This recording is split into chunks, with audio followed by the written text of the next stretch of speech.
where does the Torah mention Yerushalayim? Now, the city of Jerusalem, Yerushalayim, is mentioned many hundreds of times in the entire Tanach, in the entire Hebrew Bible, what's called Mikra, but mostly in the books of Nevi'im and Ktuvim. By the way, it's mostly spelled without the last yud, the pre-last letter, Yerushalayim, right? It's presumed in the pronunciation, but it's spelled as if it's Yerushalem, Jerusalem in English, right? Yerushalem, but it's pronounced as Yerushalayim. Very rarely does Tanakh mention, spells Yerushalayim with a yud. Of course, everybody knows that in the biblical Hebrew, the same word can be sometimes spelled with extra yuds and vavs and sometimes not. There are two types of, and more than two types of spellings in many words. When there's, let's say, more than one vav or yud, there could be multiple ways to spell a specific word. For example, if it has two yuds and a vav, in theory, at least purely through combinatorics, one can prove that there could be, in theory, 2 to the third power spellings, right? 8 spellings. With no yuds or vavs, with first yud but no other, etc., etc. So I'm saying that words that have a lot of sounds like u, or, e, those types of vowels, they can be spelled with or without the vav that implies the vowel of u or and u vowels are vav, and with or without the yud, that's the e vowel.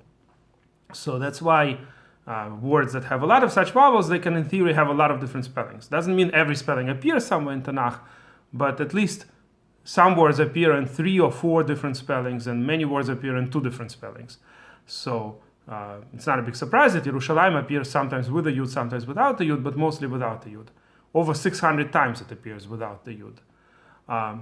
In general, the Mikubalim, the mystics, the Jewish mystics, usually explain the yuds and the vavs and what it means. Rabbi Bachia, for instance, in his commentary talks about it, in particular in regards to Yerushalayim. And sometimes, by the way, even in open Torah, what they call the Nigla, not in mysticism, but in the Talmud, sometimes there are certain laws that are derived from an extra yud or vav.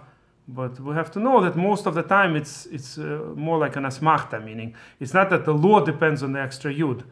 It's rather the law existed as part of the oral tradition, but they try to find some kind of a remes, some kind of a hint to it. So they would look for a yud or for a vav, or sometimes an extra letter meant something more, something is included, as opposed to a shorter form. If, for instance, the name of a person is spelled in a shorter form, that generally is something bad about that person. Right? The more complete spelling usually tells us that the person himself or herself is more complete in a certain sense. Whatever the case may be, Yerushalayim is mentioned, as I said, over 600 times, but almost always in the later books of the Bible, after the 5 books of Moshe. But in the 5 books of Moshe, we only find kind of hints to this name. And that is, in the previous Parsha, there was a Melchizedek Melech Shalem mentioned. Melchizedek, the king of Shalem. So Shalem is actually Yerushalayim. The second part of the word, Yerushalem, right, is Shalem. So where does Yeru come from? According to some interpretation, it has to do with our Parsha. And that is that after the Akedah, after the last episode of our Parsha, the binding of Yitzchak, Avram was told that this is the place where Hashem will be shown. There's different interpretations exactly of the meaning of this verse. It would need an extra separate discussion. But Behar Hashem Yirayeh, on the mountain Hashem will be seen in a certain sense.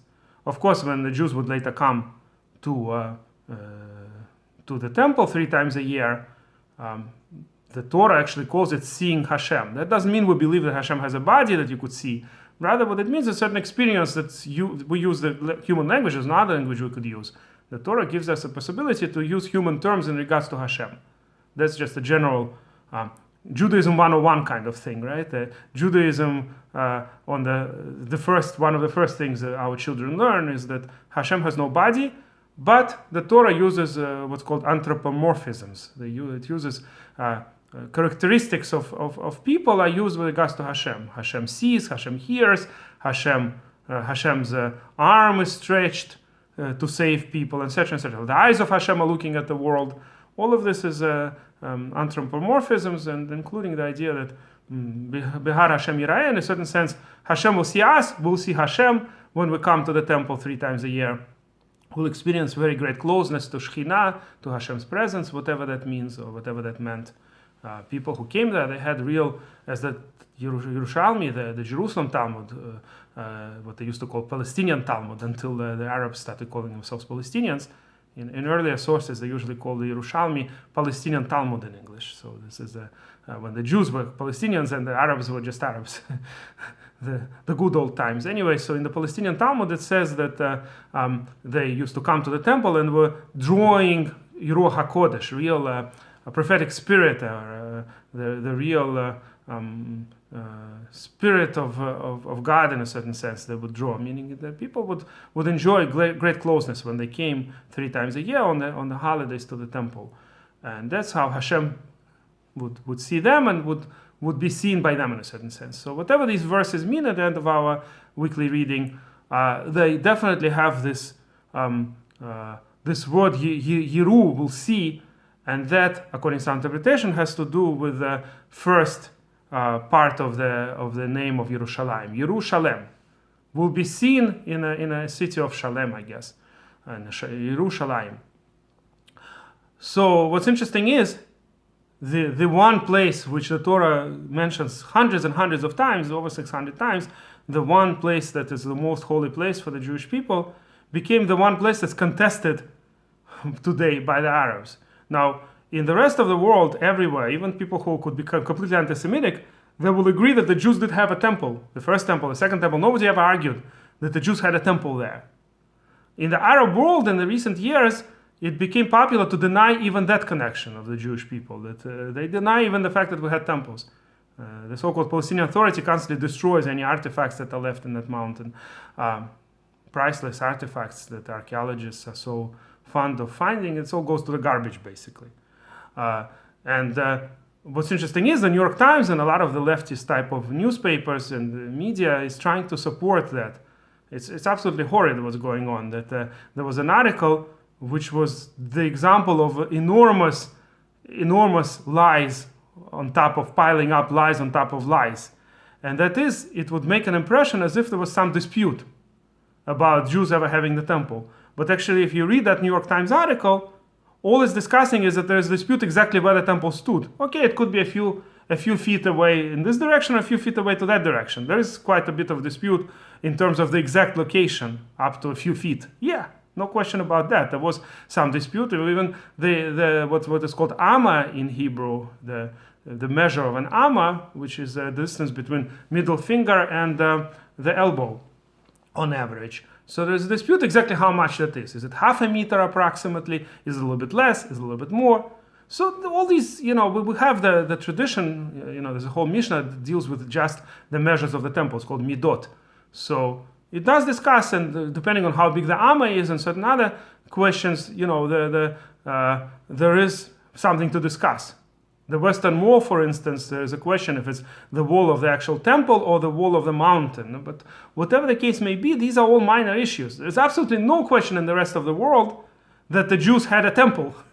It's only Arabs who deny that in recent times. It was quite recent, by the way, that they started denying it. Until then, they agreed with it. When it was not a political issue, it was fine. In fact, they were proud that they built a mosque on the top of where used to be the Jewish temple. But today it's being denied. Because, of course, everything that has to do with Jews, it's always denied. UNESCO, right, is considering the Marat HaMachpelah is an Arab site for them, right? Because Arabs believe that they also come from Avram, from Ibrahim. But they don't believe they come from Yitzchak, for instance, and other people buried there. But it's all, these protected sites for Arabs, exclusively for Arabs. The Jews have nothing to do with it. The Jews are just European colonizers. They have nothing to do with the land of Israel. Judaism is just a religion. Now, it doesn't matter what DNA says, doesn't matter what any kind of science says. No, Jews are just colonists, and it's the Arabs who are the natives, the so-called Palestinians. They're the ones who just came. Vast majority of so-called Palestinians today came just 100 or a little bit more years ago when there was more infrastructure. Before that, there were a tiny group of Muslims in the whole land of Israel. And at any rate, certainly all of the Muslims who lived there came at earliest at the time when Islam appeared as a religion and when Arabs spread their nation, their religion, their nationality, their culture to all of these lands. There is no Arabic ever found more than, let's say, 1,500 years ago or so, or earlier, in any of these lands. Not in Israel, not in nearby, because there were no Arabs there. Arabs came much later. So the so-called Palestinian people, there's no reference to such people except as Jews in any kind of earlier sources. They were just Arabs always. But in the last, less than 100 years, right, in the second half of the 20th century, all of a sudden the Palestinian nation was born. Palestinian refugees, Palestinian nation, right? And they're the ones who are the natives, but the Jews have nothing to do with it.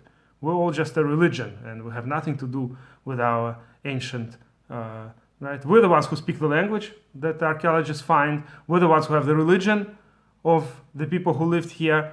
And the majority of us have the DNA. There were very few converts in Europe. They used to burn those who converted to Judaism. So the majority of us have the DNA of the people who live. We're the direct ancestors. And yet we're the ones who are denied this area. And the most contested is, of course, Yerushalayim, the most holy place where the temple stood. The Jews have nothing, according to the Palestinian propaganda.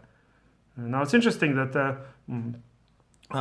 Prime Minister Barak at some point offered Arafat everything that he wanted, including the entire West Bank, with a few percentage of the territory that they would have land swaps, meaning they wanted just to keep the temple wall, the Western Wall, what's called the wall, what they call a lot of times the wall of crying, where the Jews come and cry at the last remaining wall from the temple. And there is a midrash that's the wall that would remain forever. So the Arabs would have had everything, including their temple, their mosque, everything. The Jews would just have the possibility to come to the Western Wall, that's all. But for that land that they would keep, they would give back the Arabs a different piece of land that's Israeli. And Arafat didn't even accept that and didn't offer anything else instead either, but started the second intifada. So this is how it is. Who wants the peace and who wants the war? The Israelis learned the hard way that any kind of giving to the Arabs ends up with more war, more intifada, more killings. Anytime you give something to them, unfortunately, it's very unfortunate. A lot of people in Israel used to be the majority. Today it's not, but they used to be the majority that wanted a two-state solution, wanted to have some kind of peace. But unfortunately, the other side is totally uninterested. There are people who go, by the way, now to the areas where the Arabs live in the West Bank, and they ask them, it's practically not found even one who wants two-state solution. They want everything. They want to destroy all the Jews. So what is Israel supposed to do? And yet they're being pressured. If they would give now the territories, the shtachim that were conquered during the Six-Day War, when it was the Arabs who attacked, it was the Jordan who attacked Israel, and they were told, don't attack, we won't touch you. But they attacked. And at any rate, there was no Palestinian state there. It was part of Jordan. Not recognized by most countries, though. Britain and I think one more country recognized it as part of Jordan. The rest didn't recognize it one way or another. But there was no Palestinian state there either. And when Jews liberated those lands, all they wanted is to make peace. We'll give you the state, but make peace with us. They didn't want the peace. And now, if the useful idiots in the world will force Israel to give those lands to the so-called Palestinians, there would be then another Hamastan similar to Gaza, but in much more dangerous area, right next to Jerusalem and other large cities, and with Israel not being able to protect itself altogether. The only way that two-state solution could have possibly worked if the other side was actually interested in peace. But other than that, if there's no agreement on peace, just giving them land means a recipe for more and more wars, much more bloody than even the current conflict. So it wouldn't be good for Jews, it wouldn't be good for Arabs either. There would be just hundreds of thousands of dead in the next conflict if Chas v'Shalom there would be a Palestinian state in all the areas that the world is pushing Israel to give them. Any kind of agreement without the actual agreement on peace is useless. And the vast majority of so-called Palestinians support all kinds of terrorist groups. Until recently, Hamas was the most popular. After the last war, they became less popular, but that doesn't mean that they want peace. Now they will support a different group. The only reason they regret is because that war brought so many sacrifices on the Arabs as well. And by the way, that's a tragedy too. In my opinion, and that's how almost all Israelis view it. Every dead person whose death could have been avoided, unless it's a terrorist, is a tragedy. If there was some way to only disarm Hamas and not kill anybody else, that would be such a fantastic thing. Imagine such a great weapon that just targets the terrorists. Such a thing does not exist, unfortunately. And Israel is doing everything to prevent civilian casualties, and Hamas is doing everything to increase the number of civilian casualties. Because for them it's an asset, because all the Western liberals then scream about Israel doing genocide, in their opinion. Anytime civilians die, it's Israel doing genocide, of course, right? If Hamas puts civilians as human shields, but then it's Israel is doing genocide. So that's the situation we're in right now. Israel will have to do what it has to do and not watch what the useful idiots tell it, because it simply has no other choice. That's what it needs to survive. But in terms of the future, there is a possibility for the future of Gaza to be like Singapore, like Japan after World War II, like Germany after World War II. But for that, they have to give up terrorism and embrace living side by side peacefully, which they have not done so far. And may Hashem help us so that there will be real peace in Israel and everywhere else.